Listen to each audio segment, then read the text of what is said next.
13 লাখেরও বেশি রোহিঙ্গাকে আশ্রয় দেওয়ার ভার বাংলাদেশের পক্ষে আর বহন করা সম্ভব হচ্ছে না। এই পরিস্থিতিতে রোহিঙ্গাদের দ্রুত এবং টেকসই প্রত্যাবাসন নিশ্চিত করতে জরুরি আন্তর্জাতিক পদক্ষেপ নেওয়ার আহ্বান জানিয়েছে বাংলাদেশ। গতকাল জাতিসংঘ সাধারণ পরিষদের তৃতীয় কমিটিতে ইসলামী সহযোগী সংস্থা এবং ইউরোপীয় ইউনিয়নের যৌথ উদ্যোগে রোহিঙ্গা মুসলিমদের উপর গৃহীত একটি প্রস্তাবের অনুষ্ঠানে বাংলাদেশ এই বার্তা দেয়।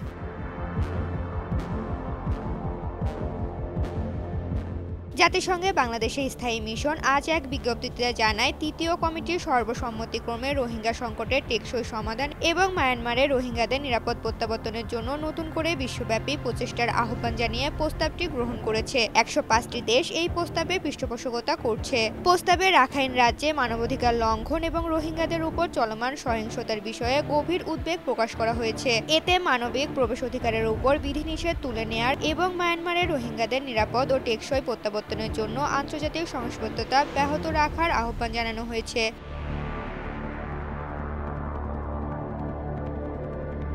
তবে প্রস্তাব গৃহীত হওয়ার পর বাংলাদেশ প্রতিনিধি দল সদস্য রাষ্ট্রগুলোকে ধন্যবাদ জানালেও হতাশা প্রকাশ করেছে। গত 8 বছরে রোহিঙ্গাদের মাতৃভূমিতে প্রত্যাবর্তনের কোনো ব্যবস্থার অগ্রগতি হয়নি। বাংলাদেশের পক্ষ থেকেও জোর দেওয়া হয়েছে যে এই মানবিক সংকট সমাধানে এখন কেবল কথাই নয়, বরং কার্যকর পদক্ষেপ নেওয়ার সময় এসেছে। ঋতুপর্ণা, জনকণ্ঠ।